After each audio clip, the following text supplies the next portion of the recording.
आमा हातले किन चार हुन्छ र फिरफिर छैन र हेर्न फिरफिर त कतै हराइछ र आमा हातले नचार्नुहोस् म फिरफिर बनाउँछु मैले जाने छु क्या जुगाड गर्न साथीहरू हामीले चाहिँ अलिकति प्याज लगाएका थियौँ अनि पानी चारौँ भनेको त फिरफिर कता हराएछ त्यही भएर मैले यो जुगाड गर्दैछु सुरुमा चाहिँ हामीले यो बोतल चाहिन्छ यो बोतललाई चाहिँ मैले यो खिलले चाहिँ यता यसरी चाहिँ प्वाल पारेको छु होइन यसरी घुमाएर चाहिँ ट्याक्कै प्वाल पारेको छु मैले त्यसपछि चाहिँ यसरी राख्नको लागि मैले यहाँनिर पनि प्वाल पारेँ होइन यो लामो चाहिँ किन बनाएको भनेपछि म एकछिनमा भन्ने छु मैले चाहिँ यसरी राख्छु यसरी राखेँ होइन अनि यो यो यो मैले यो बनाउनुको कारण के हो भने यो नबनाएपछि यताबाट फोर्स पानी जान्छ नि गएपछि यो बोतललाई चाहिँ यसरी फालिदिन्छ नि त त्यही भएर चाहिँ म यसरी आयो भने यता फोर्स कम हुन्छ के अनि मैले यसरी राखेँ अनि यो भित्र खिल्छ नि खिलभित्र चाहिँ यसरी छिराउँछु मैले यसरी छिराउँछु अनि त्यसपछि यो बिर्को चाहिँ यसरी काट्नुपर्छ बिचबाट पाल बनाउने हैन यसरी बनाएर अनि मैले यहाँ जोड्दै छु यो होला त साथीहरु हुन्छ के मेरो बुढोको यो जुगाडले फड्किन्छ कि फड्किन्न हेर मै त साथीहरु देला गयो त बुढो पानी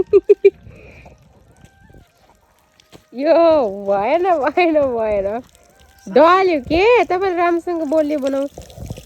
हैन हुने चाहिँ हुँदो रहेछ हैन त्यो बाना त एलजी छोड्दिएको म पानी छोड्दै छु गाइज के होला त पानी चाहिँ अलि ठुलो आउनु पर्ने रहेछ जस्तो लाग्यो मलाई हुँदो रहेछ ठुलो पानी चाहिन्छ नि त यो सानो सानो पानी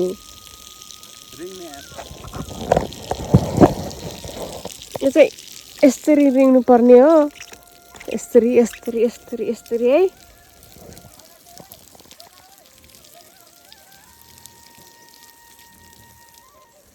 अलि टाइट भयो कि हो ए बन्द गरेर एकछिन कसो भयो ल गाइस मेरो बुढोको जुगाड चाहिँ 80 सम्म भयो यो चाहिँ यसरी घुमेन तर हातले छिर्काउनु भन्छ यो चाहिँ सही लाग्यो